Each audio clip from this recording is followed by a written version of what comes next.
Hello बच्चों, welcome to all of you in your online classes. Myself Himanshu Mishra and I am your physics teacher. Students हम लोग जैसा कि chapter 2 पढ़ रहे हैं, चैप्टर 2 के आखिरी पड़ाव में हम लोग पहुंच चुके हैं। एक दो चीजें और बाकी हैं। मैंने आज जो भी चीजें बताने जा रहा हूं वो आपको मैंने पीडीएफ फॉर्म में ऑलरेडी प्रोवाइड कराया है। जिस लास्ट पीडीएफ में आप देखिएगा जाके, ठीक है। तो सारी चीजें प्रोवाइड की गई है मैंने, बस खाली आज उसको एक्सप्लेन कर देना है तो आप इसे अच्छे से नोट करके कॉपी में लिख सके। चलिए, तो हम लोग डाइलेक्ट्रिक्स की बात कर रहे थे। तो सबसे पहले डाइलेक्ट्रिक स्ट्रेंथ रह गया था समझने के लिए। डाइलेक्ट्रिक स्ट्रेंथ क्या है?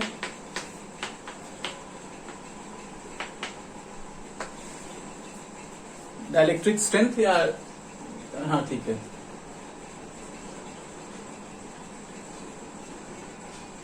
ठीक है, तो डाइलेक्ट्रिक स्ट्रेंथ क्या होता है कि मान लीजिए हम एक डाइलेक्ट्रिक लेते हैं, ये हमारे पास एक डाइलेक्ट्रिक मीडियम है, इसको हम एक्सटर्नल फील्ड में लगाते हैं। जब एक्सटर्नल फील्ड में रखते हैं तो देखने में आता है कि इस सरफेस पर माइनस चार्ज और इस सरफेस पर प्लस चार्जेस आ जाते हैं। इसमें कोई समस्या नहीं होगी। अब हम इसके फील्ड की वैल्यू बढ़ाते जाते हैं तो ये चार्ज की वैल्यू क्या होती जाती है? बढ़ती जाती है। तो मैक्सिमम कितना फील्ड लगा दें कि इसमें डैमेज ना हो? ध्यान से समझिएगा। डाइलेक्ट्रिक स्ट्रेंथ क्या है? The value of maximum electric field which can be applied to the dielectric so that it does not damage, ये डैमेज ना हो तब तक हम इस पर क्या करें? इलेक्ट्रिक फील्ड लगाते जाए, बढ़ाते जाए। तो मैक्सिमम वैल्यू जितना हम लगा सके वही क्या होगी? डाइलेक्ट्रिक स्ट्रेंथ होगी। ठीक है, तो इसको मैंने आपको नोट्स के थ्रू बताया हुआ है। आप मतलब नोट्स में आपको दिया हुआ है, तो आप उसको देख के बातों को लिख लीजिएगा। ठीक है, अब अगले टॉपिक पर चलते हैं, ब्रेकडाउन वोल्टेज।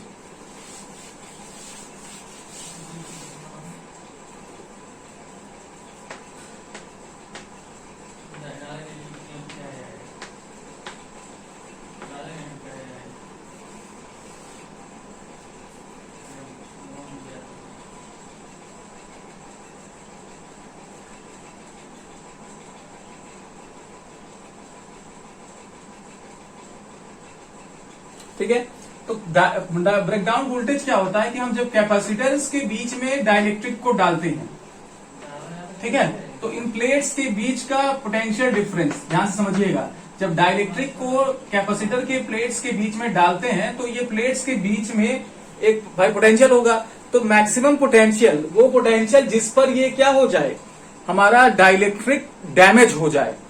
ध्यान से समझिए, द मैक्सिमम वोल्टेज जो हमारा क्या हो जाए, जिसपे ये जाके डैमेज हो जाए, उसको बोलते हैं ब्रेकडाउन वोल्टेज। क्या बोलते हैं? Breakdown voltage. ठीक है, इसको भी मैंने आपको लिखाया हुआ, लिख के दिया हुआ है। आप प्लीज कॉपी में नोट कर लीजिएगा। अगर इसमें समझने में समस्या है कि ये आपको मेरी बातें नहीं समझ में आ रही, then please comment in the section. I will definitely reply in next video. Okay, चलिए, आज जो हमें करना है इंपॉर्टेंट वो ये है आपका capacitance of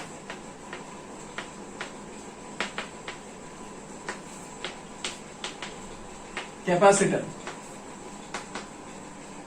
field, capacitance of capacitor, field या पार्शियली फील्ड कहें, partially field, PARTIALLY, partially field with dielectric medium.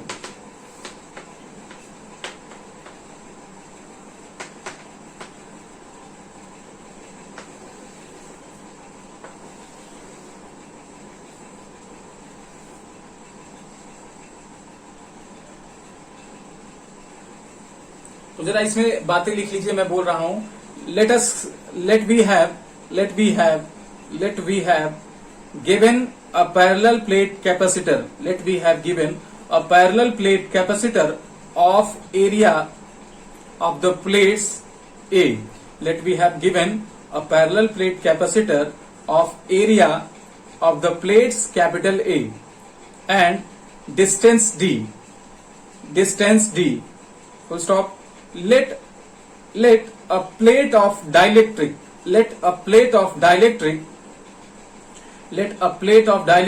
of constant K and thickness T is placed between the plates. ठीक है, तो कहने का क्या तात्पर्य है बेटे, मैं इसको मिटाऊंगा क्योंकि बड़ा डेरिवेशन है तो बोर्ड का काफी हिस्सा इस्तेमाल होगा, इसलिए मैंने आज क्लास वगैरह मेंशन नहीं किया। कि मान लीजिए हमारे पास क्या है, ये कैपेसिटर की क्या है, प्लेट्स हैं। इसके बीच में हमने क्या किया, टी थिकनेस का, टी थिकनेस मतलब टी मोटाई है इसकी, के कांस्टेंट का एक डाइलेक्ट्रिक प्लेस कर दिया, ठीक है, जिसकी ऑलमोस्ट क्या होता है, एरिया वगैरह सब सेम लेते हैं, है ना। और प्लेट्स के बीच के ये इन दोनों के बीच की जो डिस्टेंस है वो डी है और एरिया ए है। अब जब देखिए, जब हम इस पे चार्ज देते हैं तो आपको पता होगा कि ये क्या होगा, यहाँ पर निगेटिव चार्ज ऑलरेडी क्रिएट है। अब ये डाइलेक्ट्रिक में भी क्या होगा, चार्ज क्रिएट होगा, इस पे माइनस और इस पे प्लस। ये बातें समझाई गई हैं कैसे, ठीक है। इसकी वजह से आपकी देखिए, एक तो जब हम प्लेट्स की बात करें तो प्लेट्स पे प्लस, इन प्लेट्स पर क्या है, इस पे प्लस इस पे माइनस, तो इसकी इलेक्ट्रिक फील्ड इधर की तरफ। और जब डाइलेक्ट्रिक की इलेक्ट्रिक फील्ड बात करें तो इसका देखिए, ये प्लस सिंबल है, ये माइनस, तो ये इसकी इलेक्ट्रिक फील्ड इधर की तरफ होगी। तो इसके अंदर आपकी इलेक्ट्रिक फील्ड क्या होगी, थोड़ी सी कम हो जाएगी, कारण नेट आपकी जो मेन इलेक्ट्रिक प्लेट्स की इलेक्ट्रिक फील्ड है वो इधर की तरफ है और डाइलेक्ट्रिक्स में इलेक्ट्रिक फील्ड थोड़ी सी इधर की तरफ, तो नेट इलेक्ट्रिक फील्ड में थोड़ी सी गिरावट आएगी इन द डाइलेक्ट्रिक मीडियम, ठीक है। तो अब हमें देखने में आता है कि कैपेसिटेंस कुछ प्रभावित होता है, कितना होता है देखते हैं। उसके लिए हमें पता है कि हम क्या करेंगे भाई, Q is equal to CV होता है, हम किसी भी तरीके से V निकाल लें और Q निकाल लें, हमारा काम बन जाएगा। चलिए, potential difference between the plates. अब प्लेट्स के बीच में क्या पोटेंशियल डिफरेंस है उसको देखते हैं। चलिए, अब देखिए बेटे, अगर हम ये दूरी x मान लें, देखिए ये दूरी आपकी कितनी है, यहां से यहां तक x है और ये t हम लोग सपोज किए हैं, तो ये कितना हो जाएगा, ये x प्लस टी हो जाएगा। तो ये बची हुई दूरी कितना है, d में से माइनस कर दीजिए भाई, पूरी दूरी d है, ये x है, ये t, तो ये x प्लस टी हो जाएगा। तो ये वाली दूरी कितनी हो जाएगी, ये वाली दूरी आपकी हो जाएगी d minus x minus T हो जाएगी। और पोटेंशियल की बात करें तो कितना होगा, जरा देखते हैं। सपोज कर लो कि यहां पर इलेक्ट्रिक फील्ड E नॉट है, यहां पर electric field E not, that means जहां पे डाइलेक्ट्रिक्स नहीं है वहां पे इलेक्ट्रिक फील्ड कितना है my dear students, E naught है, ठीक है। चलिए, तो अब देखिए, जब आप पोटेंशियल निकालने चलेंगे तो कैसे निकालेंगे, यहां पर इलेक्ट्रिक फील्ड E नॉट है और x दूरी तक है, तो आपको एक रिलेशन याद होगा, E is equal to dV by dx, या हम क्या कर सकते हैं, V is equal to E dx लिख सकते हैं ना। तो इलेक्ट्रिक फील्ड और dx का अगर मल्टीप्लाई कर दें, यानी इलेक्ट्रिक फील्ड और डिस्टेंस का अगर मल्टीप्लाई कर दें तो हमें पोटेंशियल डिफरेंस पता लगेगा। तो पहला पता लग गया, कहां से कहां तक, यहां से यहां तक का पोटेंशियल डिफरेंस पता लग गया। अब चलते हैं किस, कहां से कहां तक, इतनी दूरी तक का पोटेंशियल पता करते हैं, ठीक है। सपोज कर लेते हैं कि अंदर इलेक्ट्रिक फील्ड E जनरेट हुआ है, E नॉट यहां पर E, तो E नॉट कितनी दूरी तक है, डाइलेक्ट्रिक्स में यानी T दूरी तक है। फिर प्लस इसमें आते हैं, यहां पर इलेक्ट्रिक फील्ड कितना है बेटे, E नॉट है, लेकिन इसकी जो डिस्टेंस है वो क्या है, D minus x minus T.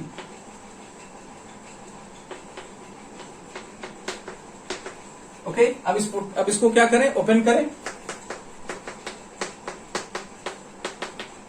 मतलब ये ब्रैकेट को ओपन करें।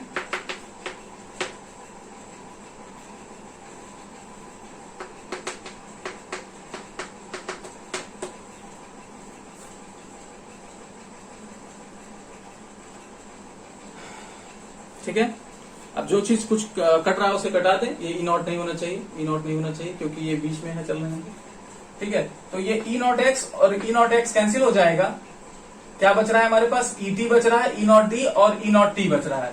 तो यहां क्या करें, इन दोनों में T कॉमन ले लें, तो जब हम T कॉमन ले लें तो क्या मिलेगा, तो पहले तो आपका ये ई टी मिल जाएगा, मान लीजिए लिख ले रहा हूं एक बार अच्छा, और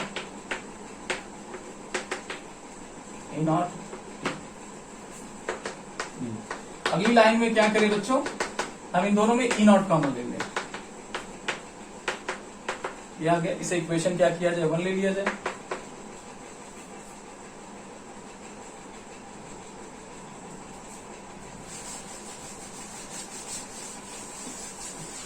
डेरिवेशन समझ में नहीं आने वाला, लेकिन फिर भी आप कोशिश करिएगा, वीडियो को एक बार रिवाइंड करके देखिएगा तो समझ में आएगा, क्योंकि इसमें काफी चीज इस्तेमाल की गई है और आप पढ़ते लिखते एक को पढ़ना नहीं है, हम तो बहुत अच्छे से जानते हैं आपको।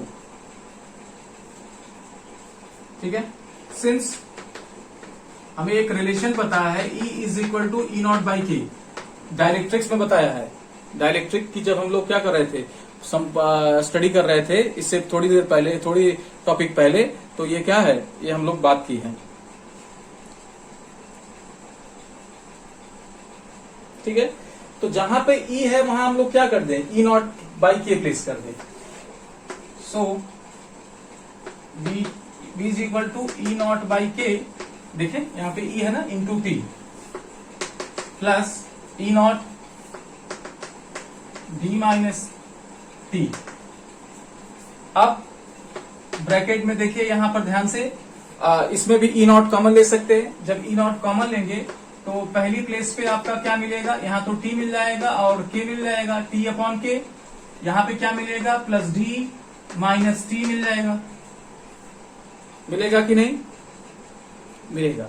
चलिए, इतर की चीजें आपने लिख लिया होगा।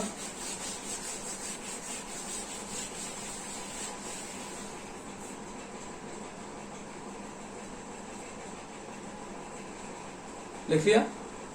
चलिए, इसे इक्वेशन कर लिया जाए 2। सिंस इलेक्ट्रिक फील्ड का एक्सप्रेशन क्या होता है बेटे, इलेक्ट्रिक फील्ड का पैरेलल प्लेट्स के बीच में जो रिलेशन होता है सिग्मा अपॉन एप्सिलॉन नॉट होता है। ठीक है, और सिग्मा क्या है आपकी, charge density, surface charge density. तो सरफेस चार्ज डेंसिटी कैसे होती है, charge over the surface area. तो यहां पर हमने प्लेट्स की एरिया कितनी मानी है, ए, तो ये Q by A epsilon naught हो जाएगा, Q by A epsilon not.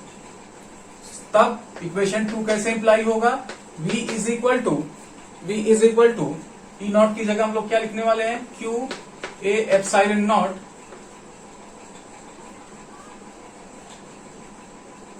है ना, और क्या चेंजेस करने वाले थे, ई नॉट की जगह, हाँ ठीक है, T upon K plus D minus T.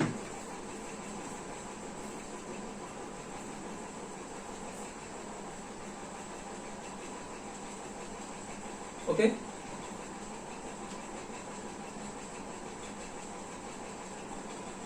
Now capacitance कैसे डिफाइंड होता है बेटे, C is equal to Q upon V, C is equal to Q upon V define, ऐसे इसका डेफिनेशन बनता है। तो चलिए देखें,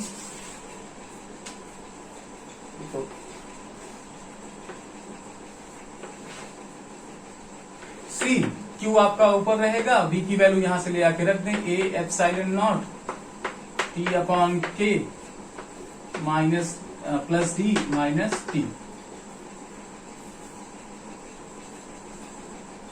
है ना। Q से Q क्या हो गया, कैंसिल हो गया, ये ए एप्सिलॉन नॉट ऊपर चला गया, तो क्या बचा, ए एप्सिलॉन नॉट या ए एप्सिलॉन नॉट, नीचे क्या बचेगा आपका, आई थिंक नीचे नहीं दिख रहा होगा, गुजार दिया जाए।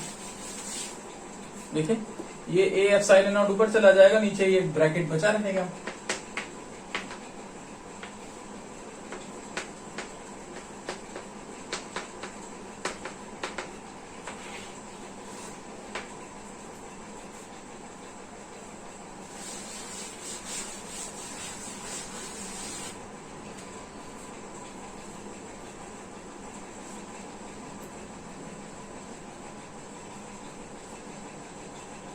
तो ये रिक्वायर्ड एक्सप्रेशन है, ठीक है।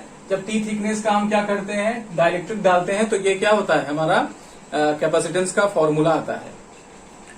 अगर हम क्या कर रहे हैं, ये पार्शियली न फील्ड करके हम टोटल फील्ड कर रहे हैं, that means T is equal to D रख दे रहे हैं। क्या मतलब है कि पहले प्लेट्स के बीच की दूरी क्या थी, डी थी, तो थिकनेस को हम लोग क्या कर दे रहे हैं, टी के इक्वल। इफ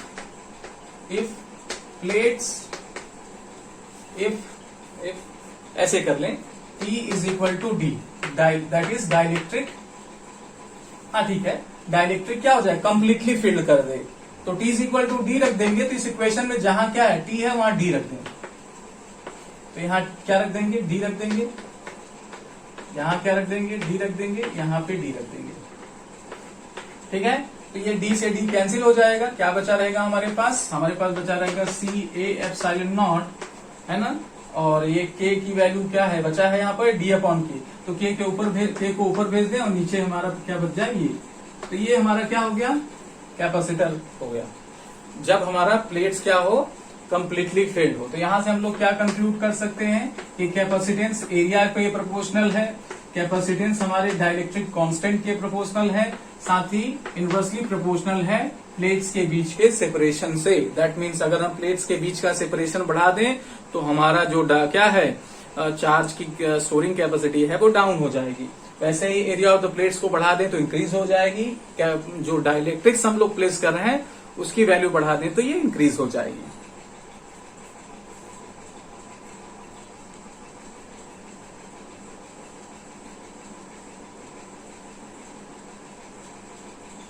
चलिए दूसरा केस देखिए।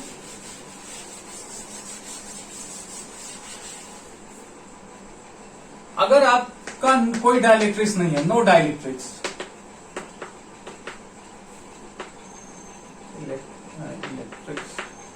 दैट मीन्स भाई टी जीरो हो जाए, टी जीरो हो जाएगा तो इस फॉर्मूले में क्या होगा भाई देखिए, A epsilon naught as it is, यहाँ टी की वैल्यू जीरो रखेंगे तो ये जीरो हो गया, यहाँ ये रखेंगे जीरो तो सिर्फ क्या बचेगा, डी बचेगा।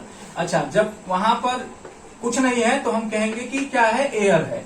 तो ऐसे कैपेसिटर को एयर कैपेसिटर के नाम से जाना जाता है, एयर कंडेंसर के नाम से आप मार्केट में जानते हैं इसे।